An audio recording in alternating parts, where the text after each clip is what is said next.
Growing up, I learned the secrets of South Asian cuisine that were passed down to me by my grandmother and mother. Two major influences of South Indian cuisine are Ayurvedic medicine and Hindu religion. This means that the cuisine is mostly vegetarian or fish-based. Also, climate plays a big role. It's hotter in the south, so the food is much lighter, but it's very spicy. And this actually cools the body down. And unlike the north, it's really lush and green. India is located in southern Asia. My journey starts on the west coast in Bombay, now officially known as Mumbai, where I taste the street food and hook up with the famous tiffin walas. From there, I travel to Hyderabad to find the world's longest table and cook a royal Hyderabadi biryani. 350 miles south in Bangalore, I check out an exotic market, try some masala dosas, and discover how papadums are made in their thousands. My next stop is the Malabar coast and lush Kerala, where I cook a fish stew and explore the spice trade in Cochin. Finally, I head north to the Udupi temple, where they provide food for 10,000 pilgrims every day.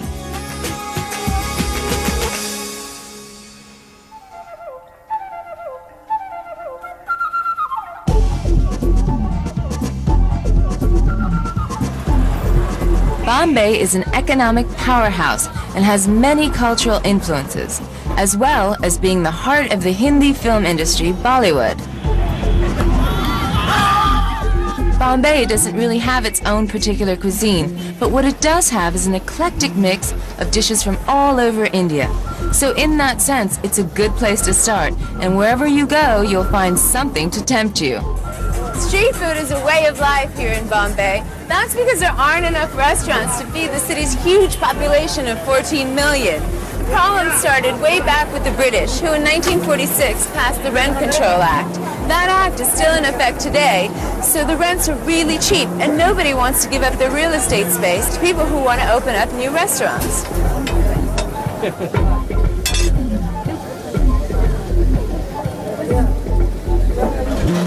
This is pav bhaji.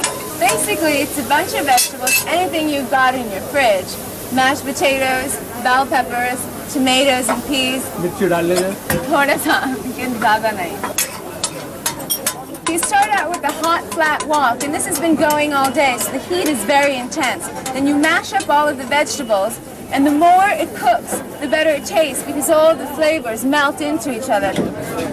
He also adds a little bit of cumin, and also you can add some green herbs like fresh coriander. There's a lot of butter used in this as well, which is what makes it tasty. Ek plate dijiye na. The bread is known as pav, and the vegetable mixture is known as the bhaji.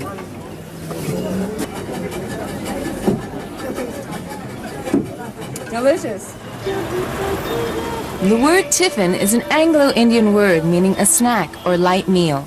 Tiffin men, or tiffin walas as they're known, are guys who collect home-cooked food every day from housewives in the outskirts of the city and deliver it to their husbands in the heart of the business district.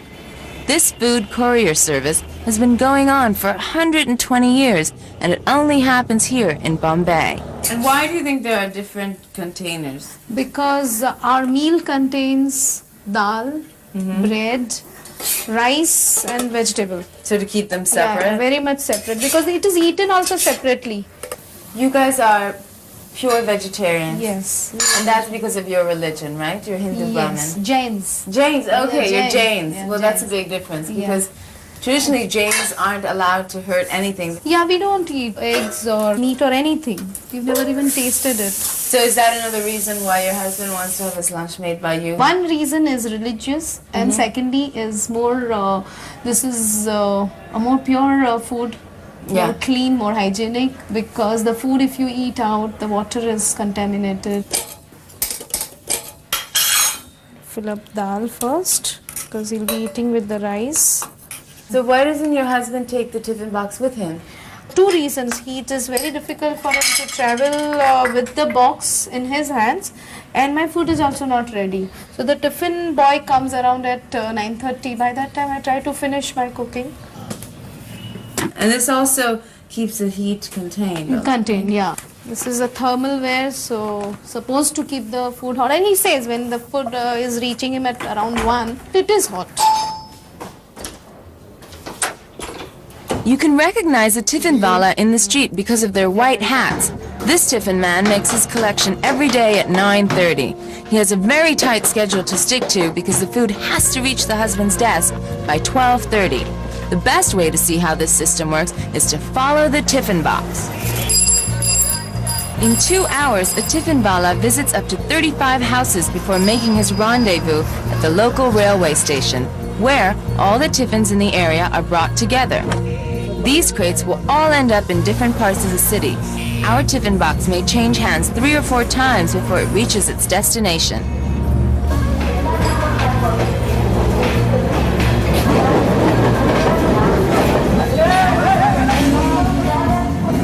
In India, every village or community tend to specialize in one trade. And in the village of Pune, about 120 miles from here, this is the business that they specialize in. All these tiffin men come from Pune. Their trade has been passed down from father to son in over 3 generations. Most have no formal education. There are no addresses written on these bags, but the tiffin men know which bag goes to which address through a coding system. The delivery address is defined by these letters, numbers, and colors on the top of each tin.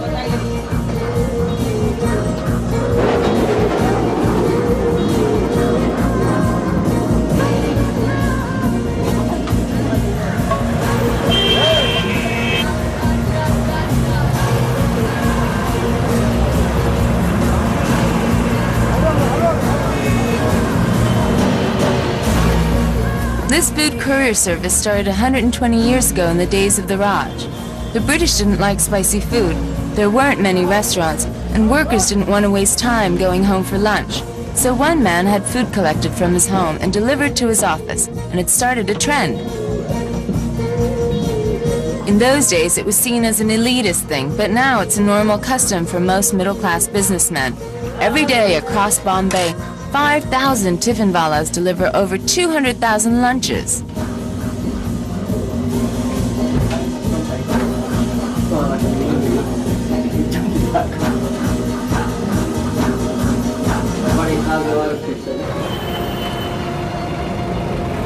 It's 1:30 and the tiffin box is going back, reversing the whole process.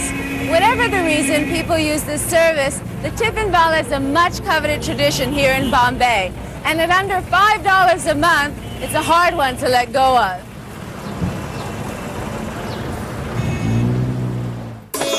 Next, I cook up one of South India's most exotic dishes, the royal biryani.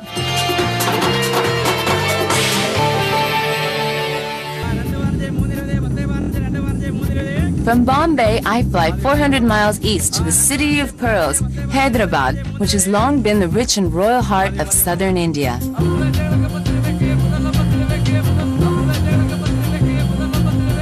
Although the state of Andhra Pradesh is 95% Hindu, its capital is 50% Muslim. Minarets decorate the skyline, and ancient Islamic monuments standing alongside modern office blocks bear witness to Hyderabad's Arabic heritage. From the 19th century, the wealthy Nizams ruled here, and it's said that at one time they decorated their food with pearls.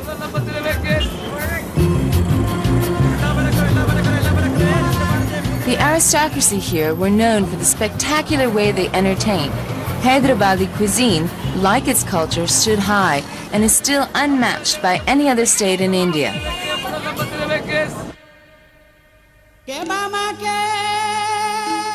This is Palakuma Palace, residence of the Nizams since the 1890s. It's now being converted into a hotel, but part of it will become a museum, for one very special reason.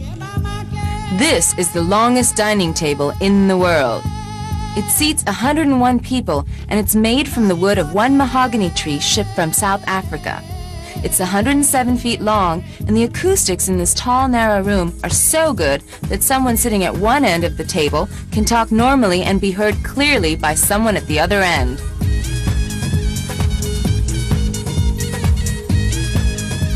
The Nizams were connoisseurs of food, and Hyderabadi cuisine is a unique fusion, combining the tastiest recipes of the south with those of the Mughals in the north.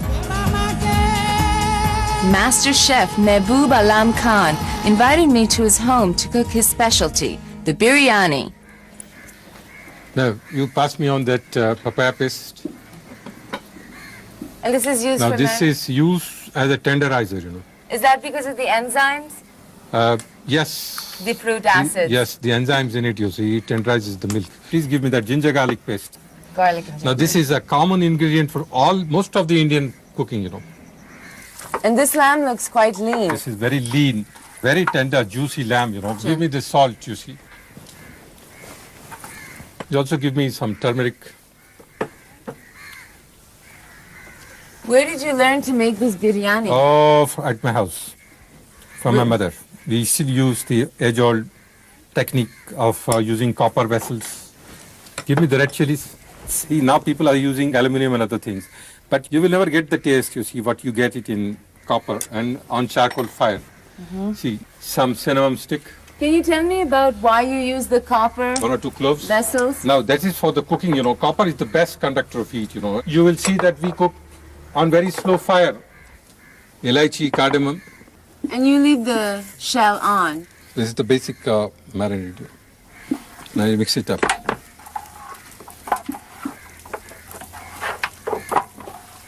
This is a very ancient recipe that has evolved over several hundred years in Hyderabad. Okay. Basically, the Hyderabad Muslims who developed this food. Now give me some onions. These have been fried, correct? This is fried, crisp fried onions, you see. And now you see I crush them with my hand. It's a lovely color. It's a beautiful yes, orange color. Golden color.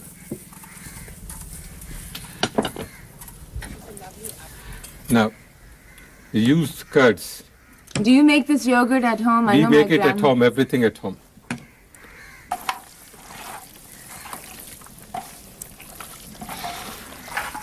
Now give me the lemon juice that is there. What are you using now?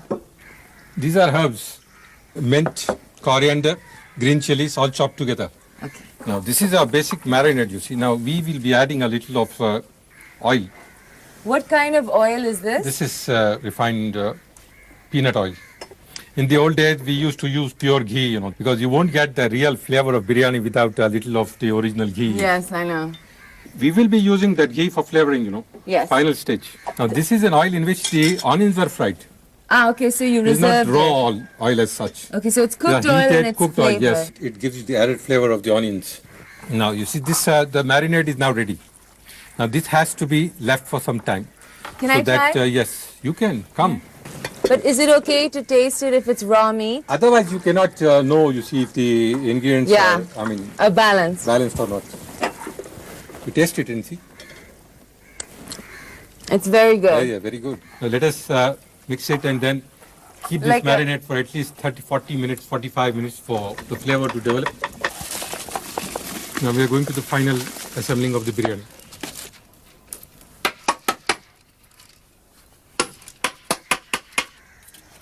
This is ghee mixed with the water from the boiling From rice. the rice. It's very fragrant, you see, and salty also. Do you remember how old you were when you made your first biryani? About 15 years old. And what's this? Now this is saffron, boiled along with milk. Whole milk. I will seal this with this dough prepared with wheat flour. So just flour and water? This is wheat flour, yes, plain wheat flour. So this dough isn't for eating, it's just No, to no. seal. It's only to seal it, you see, to keep the steam inside. Because we are now involved in dum pork cooking, slow cooking. You see. This is called the dum. Yes.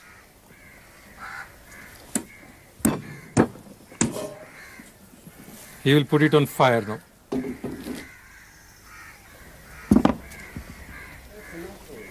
What are you doing? You see, checking up the steam. Uh-huh. Oh, Smelling nice. biryani? Yes. Yes. I smell so all now the you see the cloves. time. It's cooking now. Okay. After we remove it. So what's he doing now? He's removing some of... Ah! Putting it on dum. Now this should cook for at least another 40 minutes. Wow, okay. Now this biryani is done. ये निकाल. That's a great trick with the raw. Yes. Smells really good. Now you see.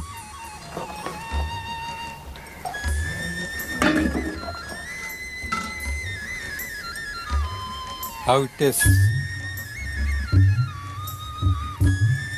Very tasty. That's really delicious. Excellent. Nothing to compare with the biryani I said. Nothing to compare. Every week, Mehboob invites 200 children from the local schools for a meal, and he insists that the more people you cook for, the better the flavor. There's an old fable that the biryani was once cooked for the armies of Akbar the Great during the 16th century. They would march for a whole day without stopping, and the cooks would prepare the dish at the beginning of the day, filling great earthenware pots with lamb and rice, sealing them with dough and strapping them to the sides of elephants. On arrival at their evening camp, the troops would feast.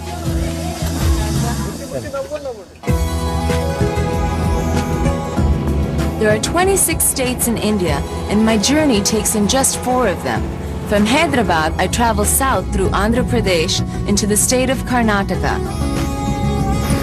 While this region sometimes suffers from flooding and drought, fertile soils provide crops of rice, beans, and lentils, and the cuisine is known for its aromatic rice, grilled breads, and tangy relishes.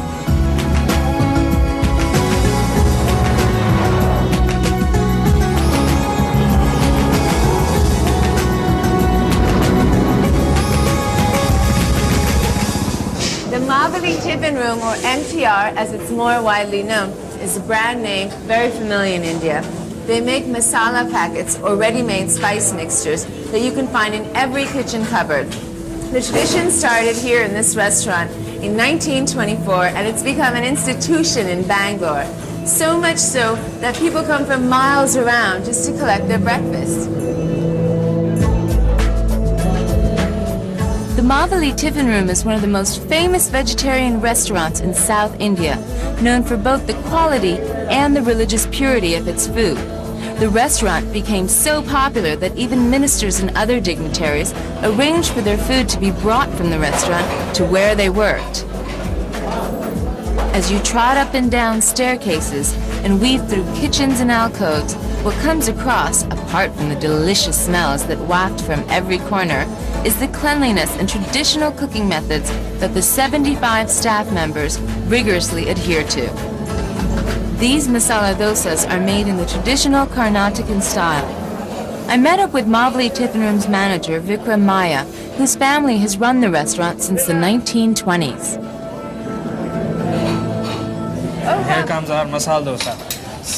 They look great. Yeah. They smell really lovely. That smells of ghee. You know? Yes. Yeah. So tell me about ghee, because No, most of the people in the West don't know about ghee. Yeah, absolutely. See, ghee is clarified butter. This is used with rice. Okay? Yes. It's used as a milding agent. Well, I'm going to tuck in. Yeah, sure. Go ahead. It's very fattening. Very It's fattening. butter, Very basically. fattening. Absolutely. But see, there are 2 ingredients to this: urad dal Right? and rice. Rice flour. Yeah, this is soaked in water overnight. And this, So it's soft. Yeah, but there's only one particular person who does this batter, because otherwise somebody else makes it, so it might not come out the same every day. Yeah, in my house it was always my grandmother. I No guess one so, else yeah. was It's allowed always to make like the dosa batter. So how many dosas would you say you make here a day? We'd make about 200 to 250. It's perfect. It has a perfect texture. It's a bit crunchy on the outside and soft on the inside. You can taste the buttery aftertaste, but it's not overpowering. The masala, or the potato mixture that's inside, is seasoned perfectly. It's not too spicy. The onions are very sweet, and you can get a little hint of the mint Yeah, paste it's supposed as to well. get It tastes really good. I always look forward to my trips to India because the first thing I do is have a traditional South Indian dosa like this. The Women's Cooperative of Lijjat is a big supplier of papadums in India. Here, these dry wafer-thin breads are known as papads, and they accompany most Indian dishes. They're often served on the side or crushed into the daily meal of lentils and rice. Sun-dried papads from India are far superior to any factory-made ones. Lijith was set up nearly 50 years ago to provide work opportunities for women from poor families. These women work at home and come here every morning to deliver the poppets they made and collect their pay. This system of working at home is designed to encourage complete independence. Women can earn extra money and still care for their families. They can make as many or as few poppets as they like, and if they need to take a day off, they can. And like the co-op itself, where the women congregate every morning, it provides a valuable social network. There are 500 women working for this branch alone, producing over 142,000 poppets a day. And although this looks like factory production, it is in fact a huge cottage industry. The poppets are weighed and sorted by size, counted and checked, then sealed in packets for distribution. The valuable spices are kept under lock and key and measured out carefully. There are many different types of poppet. All contain salt, asafoetida, and a variety of different spices. Urad poppets made with lentils and crushed black pepper, Punjabi with garlic, and red chili poppet with ground chilies. Poppets are made from the flour of either lentils or rice, which, although typical of the South, is only used in the hottest months of the year when the sun can dry the dough sufficiently. Here they use lentils.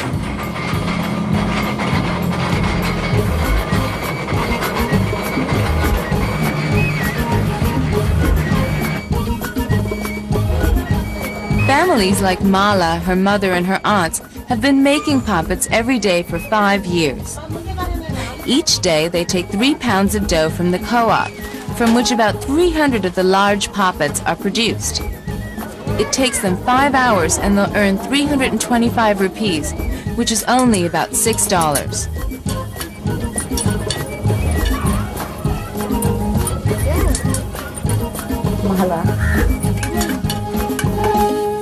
So first you have to knead the dough like this, right, Cut Mala? like this.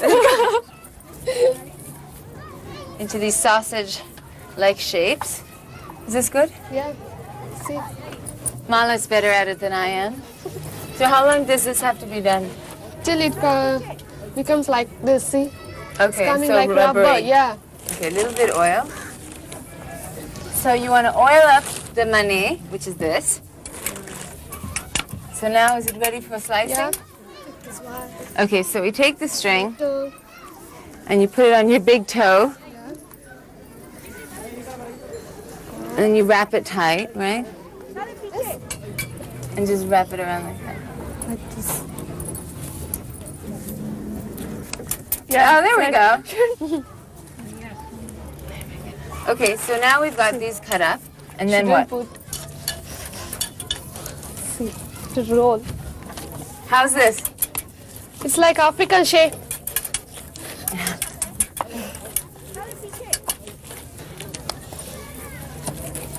If you see, no, your face should be visible here. I can see your face through that. Ah, see?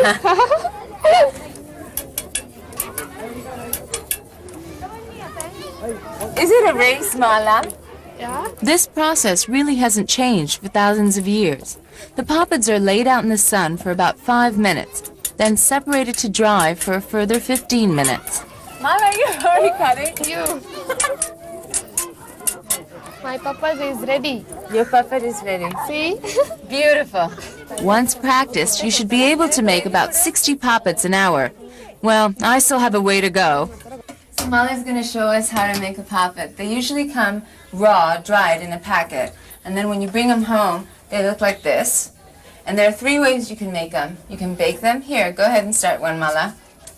Okay, there you go. You can bake them, but most people in India don't have ovens in their homes.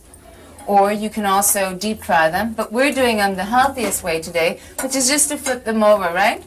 Like Yeah, this. yeah. And you just sort of sweep them across the flame. A nice way to serve these poppets that we've cooked up is a fresh vegetable chutney. And all you do is chop up fresh coriander, tomatoes, chopped onions, some red chili, and then at the end of it, you just squeeze some lemon juice. That looks great, Mala, here. And you can take one of the poppets. A good tip is to use poppets that have been deep fried because the oil prevents the moisture from the chutney soaking through the poppet and making it soggy. But we're going to use these today because we're going to eat it right away. Let me try this and see how this tastes. It's good. Yeah. It's a little messy.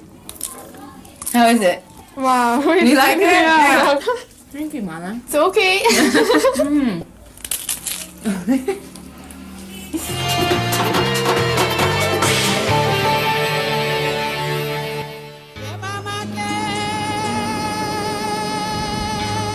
From Bangalore, I set off for Cochin, 300 miles south in the state of Kerala. Cochin is a spice center, and in the local language Malayalam, it's called Kochi. Cochin's famous for its spicy seafood recipes and coconut-based dishes. For over 2,000 years, people have been sailing to the Malabar coast in search of spices, sandalwood, and ivory. First the Phoenicians, then Romans, later the Arabs and Chinese, all long before Vasco da Gama led the Portuguese to India in 1498. These huge teak-frame fishing nets have remained here since the Chinese introduced them to these shores in the 12th century, some say as early as the 8th century, and they only exist on this stretch of coast in Kerala.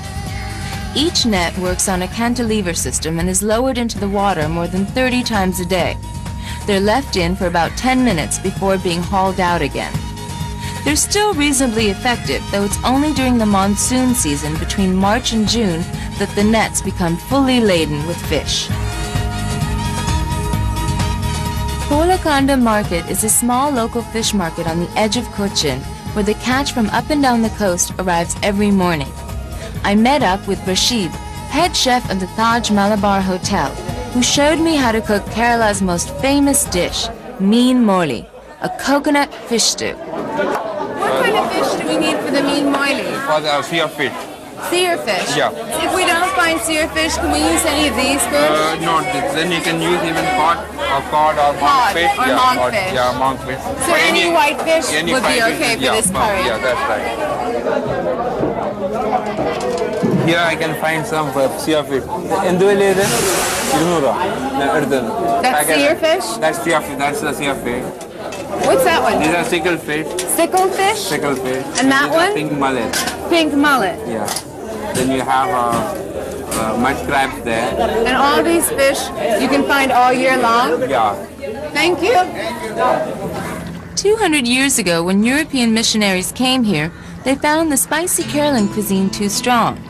And legend has it that a woman named Moli started using a lot of coconut milk to make her food milder. So, Meen Moili, how do we make it? I take the fish, clean this. Okay, this is first remove the head. We remove the skin. Then after that, this is cut into cubes. And just rinse it off. Yes, rinse in water. Put a little bit of turmeric and a little bit of salt. Do you need some more? Yeah, that's right. And a little bit of lime. Then it is mixed together. So how long does this have to marinate for? This is marinated and kept for about 25 to 30 minutes. In the meantime, we slice the onions. How much garlic do you use for this dish? For this dish, we use about 5 to 6 cloves of garlic. Use about 2 numbers of green chilies. It's slit and cut into half. Then you have the ginger julienne and the curry leaves. These curry leaves are added at the beginning of the cooking. If we put this at the end of the cooking, it doesn't get enough time for the flavors to come out. So we're going to use it in the beginning so that the flavors mix with the onion and the garlic. Yeah, that's right. I'm going to put the chili, ginger, and garlic.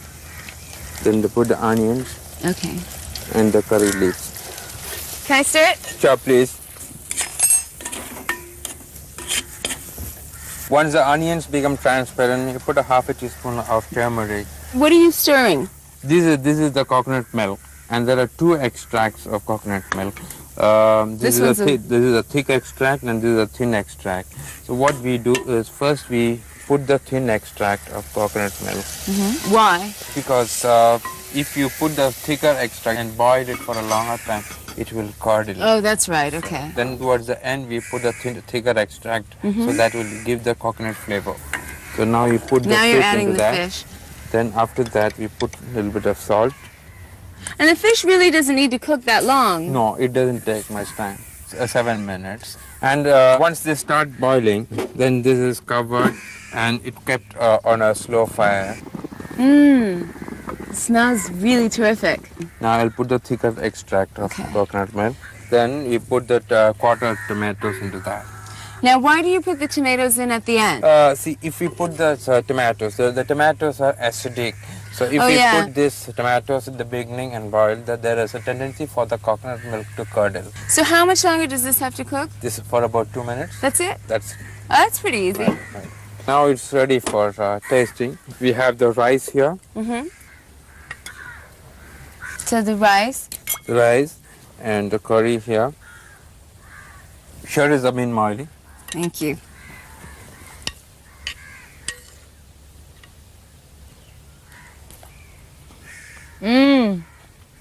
That's delicious. It's perfect. Thank you. It's very creamy, but it's Right. really delicate. And you can taste the little bits of ginger, and it's not heavy at all. And it's perfectly spiced. Thank you so much, Rashid. It's the Thank best you. thing I've had. Cochin is not only the capital of Kerala, but the capital of spice. It still has traces of the Portuguese fishing port it once was. The Portuguese lost their domination of the spice trade to the Dutch in 1663, who in turn lost it to the British. As far back as the 14th century, Arabs and Jews were trading here, making Cochin the most important port on the Malabar coast. It's the combination of Kerala's climate, hills, and soil that yield the biggest quantity and some of the best spices in the world. Turmeric, cardamom, cloves, nutmeg, ginger, and pepper, to name just a few.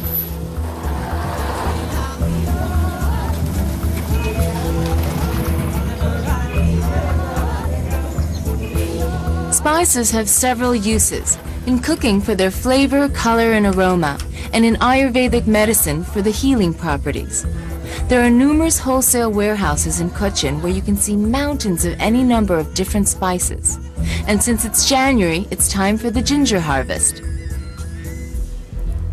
It's disputed whether ginger originates in China or in South India. But the word for ginger comes from the Sanskrit word singabera, which literally means shaped like the horn of a deer. And actually, ginger is a vegetable, but then becomes a spice when it's dried. But what is undisputed is that the best variety of ginger comes from here in Cochin.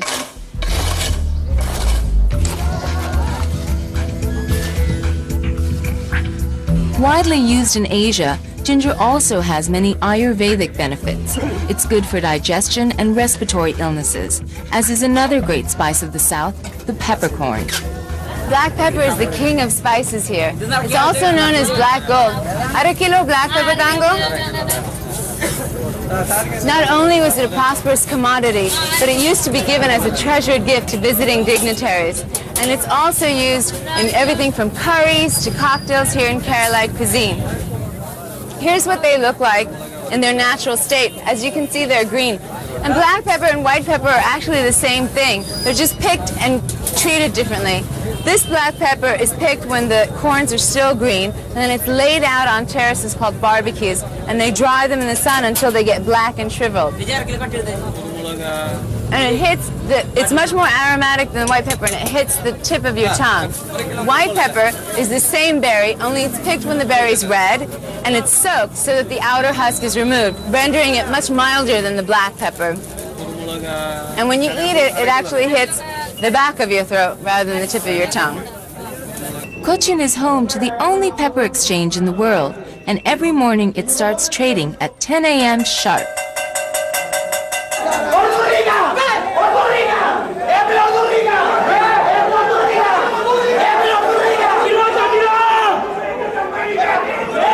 Although there are 1.5 million pepper farmers in South India, who produce 1,300 tons of peppercorns each year, they are represented by only 15 farmers who can trade via these brokers to hedgers, speculators, wholesalers, and exporters.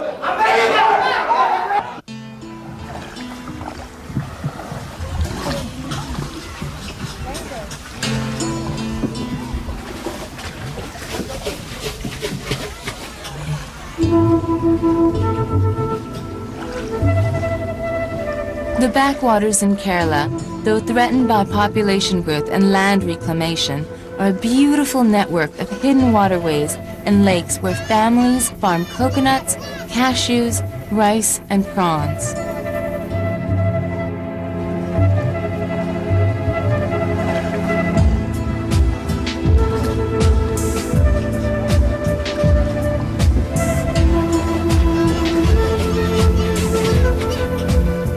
Today, the coconut palm is possibly the single most important commodity in Kerala.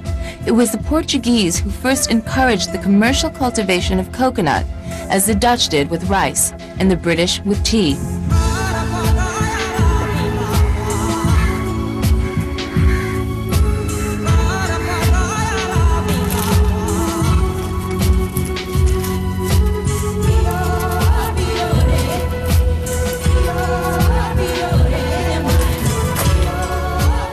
Aside from its fruit being used extensively in South Indian cuisine, the coconut palm supplies wood for scaffolding, palm fronds for thatching, and coir for rope fiber and natural flooring.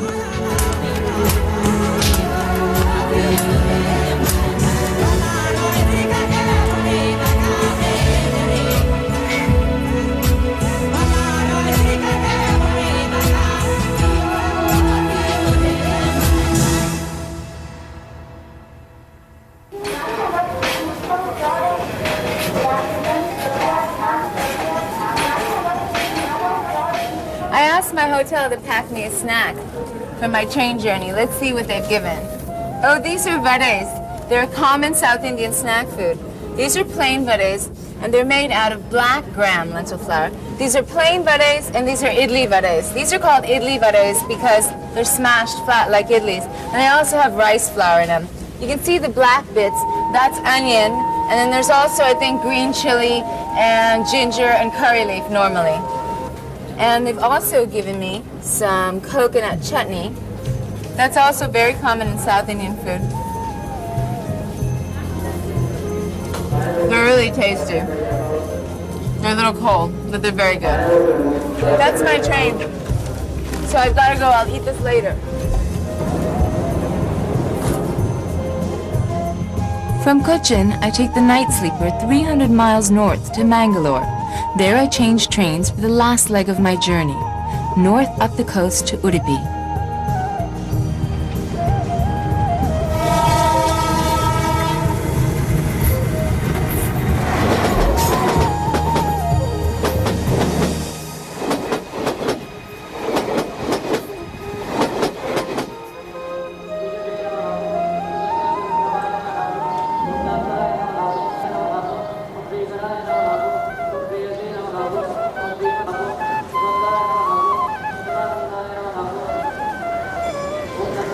No other religion uses food in its ceremonies as much as Hinduism. In fact, you can often tell the ritual that's being performed by the foods being prepared.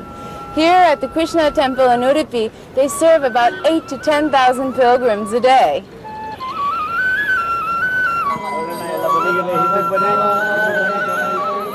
To provide for the huge number of pilgrims who come here to eat, the temple has its own coconut groves, paddy fields, and vegetable gardens, and about 600 employees to cope with it all. Supplying the vast amounts of milk and yogurt needed, there are 400 cows. Yogurt is an integral part of Indian cooking, and cows are sacred because of the sustenance they provide. They represent gentleness and fertility.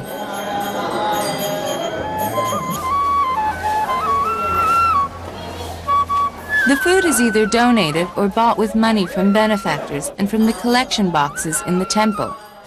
Every day, they go through about 300 coconuts alone.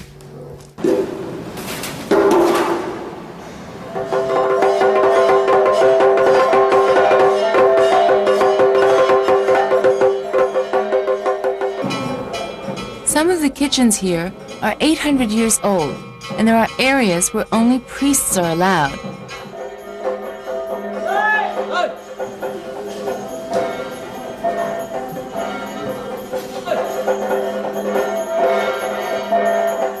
The food is simple, but it's very good, and it's a known fact that many chefs throughout India trained in these kitchens in Udupi.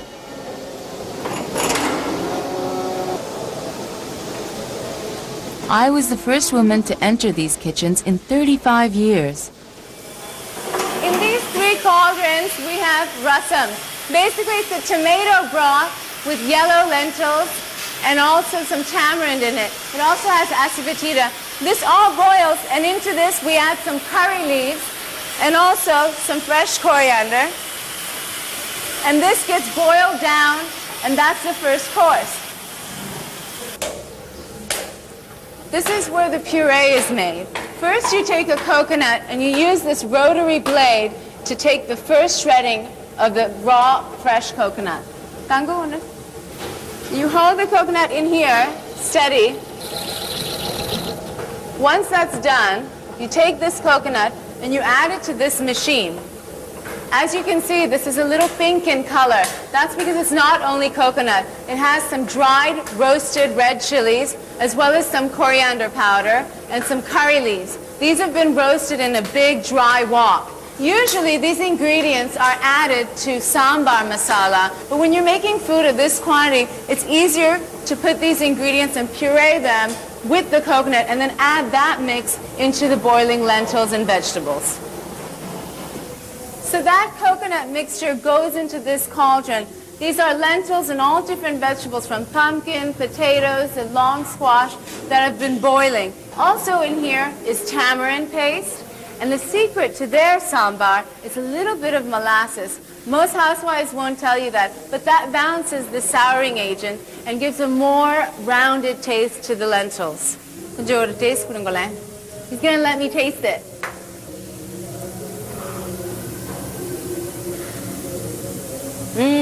It's perfect. There's also a little bit of asafoetida, and the coriander seeds are a little coarsely ground, so you can taste them. They pop in your mouth.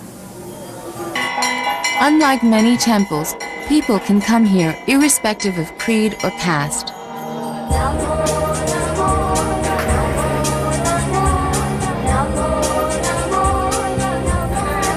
After the banana leaves have been laid, water is provided for people to wash the leaves. Then comes a pinch of salt, a dollop of coconut chutney, sweetmeat, a shovel of rice, rasam, sambar, and to drink a buttermilk morit.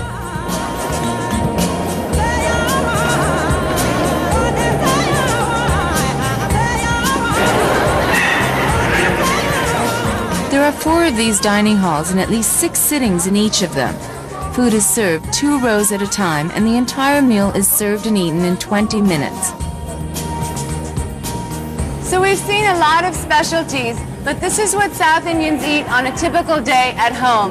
A daily meal consists of plain rice, sambar, rasam, and usually some form of curds at the end.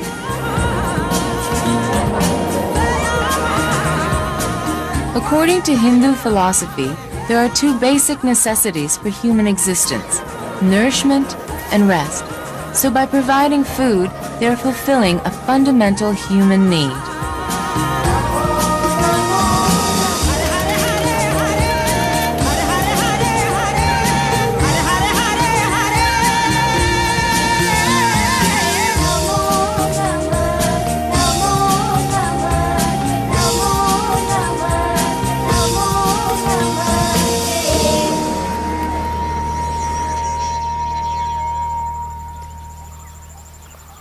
Indian food is much more than plain old tandoori and naan. South Indian cuisine is influenced by everything from the Portuguese to the peppercorn. My 3 favorites on this trip were fiery pav bhaji from Bombay. Delicious. The masala dosa for a spicy start in the morning. And my favorite dish from South India is the meen moili, because I love the balance of the sweet coconut with the sour lemon. It's so good. Congratulations, you're the best chef in the world. Thank you.